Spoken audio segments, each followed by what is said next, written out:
മൂന്നാറിൽ മുൻ MLA. S രാജേന്ദ്രനെതിരെ M മണി നടത്തിയ ഭീഷണി പ്രസംഗത്തെ ന്യായീകരിച്ച് CPIM ഇടുക്കി ജില്ലാ സെക്രട്ടറി CV വർഗീസ്. എം മണിയുടെ പദപ്രയോഗത്തെ മാധ്യമങ്ങൾ ദുർവ്യാഖ്യാനം ചെയ്തു.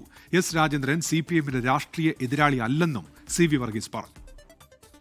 മണിയാശാൻ അവിടെ ഇപ്പോൾ രാജേന്ദ്രൻ പാർട്ടി വിട്ടുപോയ സാഹചര്യത്തിൽ BJPയിലേക്ക് പോയ സാഹചര്യത്തിൽ രാജേന്ദ്രൻ ഈ പാർട്ടിക്കകത്ത് വന്ന സാഹചര്യവും സ്വാഭാവികമായിട്ട് രാജേന്ദ്രൻ ഇപ്പോൾ രാഷ്ട്രീയ വഞ്ചന കാണിക്കുന്നതിനെ സംബന്ധിച്ച് ഒരു പരാമർശം ഉണ്ടാകുക സ്വാഭാവികമാണ്.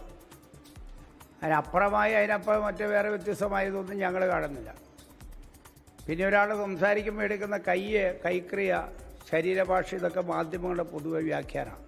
ഞങ്ങൾ രാജേന്ദ്രനെ അവിടെ ഞങ്ങൾക്കെതിരായിട്ടുള്ളൊരു പ്രധാനപ്പെട്ട രാഷ്ട്രീയ ശത്രുവായിരുന്നു ഞങ്ങൾ കാണുന്നില്ല. രാഹുൽ വിജയൻ ചേരുന്നുണ്ട് ഇപ്പോൾ ഇടുക്കിയിൽ നിന്ന്. രാഹുൽ, രാഷ്ട്രീയ ശത്രുവായി കാണുന്നില്ല എസ് രാജേന്ദ്രനെ എന്ന് CPIMന്റെ ജില്ലാ സെക്രട്ടറി പറയുന്നു. പക്ഷേ എതിരാളിയായി കണ്ടാണല്ലോ എം മണിയുടെ പ്രസംഗം. രാഹുൽ,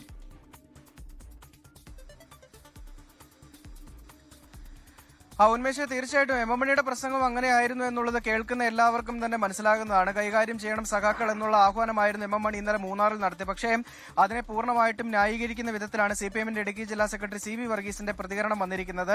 ഏതെങ്കിലും വിധത്തിൽ മറ്റാളുകൾ വിചാരിക്കുന്ന വിധത്തിലുള്ള കൈകാര്യം ചെയ്യലല്ല എന്നാണ് അദ്ദേഹം പറയുന്നത്. കൈകാര്യം ചെയ്യലിന് പല അർത്ഥങ്ങളുണ്ട്. നിങ്ങൾ ഉദ്ദേശിക്കുന്ന അർത്ഥമല്ല എം മണി ഉദ്ദേശിച്ചത് എന്നുള്ളതാണ് അദ്ദേഹം പറയുകയും ചെയ്തിരിക്കുന്നത്. ദുർവ്യാഖ്യാനം ചെയ്തത് മാധ്യമങ്ങളാണ് എന്നുള്ളതാണ് അതിലൊരു ന്യായീകരണമായി പറയുകയും ചെയ്തിരിക്കുന്നത്. ഏതെങ്കിലും തരത്തിൽ എം മണിയുടെ അത്തരം നാടൻ ഭാഷകളെയും അതുപോലെ തന്നെ കൈക്രിയയും ഒക്കെ കേരള സമൂഹം അംഗീകരിച്ചിട്ടുള്ളതാണ്. അതൊരു മോശമായ കാര്യമല്ല എന്നുള്ളതാണ് CV വർഗീസ് പറയുകയും ചെയ്തിട്ടുള്ളത് എന്നുള്ളതാണ് വളരെ പ്രധാനപ്പെട്ട കാര്യം. എന്തായാലും ഇന്ന് എസ് രാജേന്ദ്രൻ അതിൽ പ്രതികരിക്കുകയും ചെയ്തിരുന്നു. കാരണം തനിക്ക് അത്തരം ഭീഷണിയിലൊന്നും പേടിയില്ല, മാത്രമല്ല താൻ നിയമ നടപടി സ്വീകരിക്കുന്നതിനെ പറ്റി ആലോചിക്കുകയാണ് എന്നും എസ് രാജേന്ദ്രന്റെ ഭാഗത്ത് നിന്ന് പ്രതികരണമുണ്ടായി. എന്നാൽ നിയമ നടപടി സ്വീകരിക്കുകയാണെങ്കിൽ അതിന് വേണ്ട നടപടികൾ പിന്നീട് പാർട്ടി ആലോചിച്ച് തീരുമാനിക്കുമെന്നുള്ളതാണ് CV വർഗീസ് CPIMന്റെ ജില്ലാ സെക്രട്ടറി പറയുകയും ചെയ്തിരിക്കുന്നത്. മാത്രമല്ല എസ് രാജേന്ദ്രനെ ഒരു രാഷ്ട്രീയ എതിരാളിയായി മൂന്നാറിൽ കണ്ടിട്ടില്ല. അവിടെയുള്ള ആളുകളെയും അതുപോലെ തന്നെ പാർട്ടി പ്രവർത്തകരെയും ഒക്കെ CPIMന് നന്നായിട്ട് അറിയാം.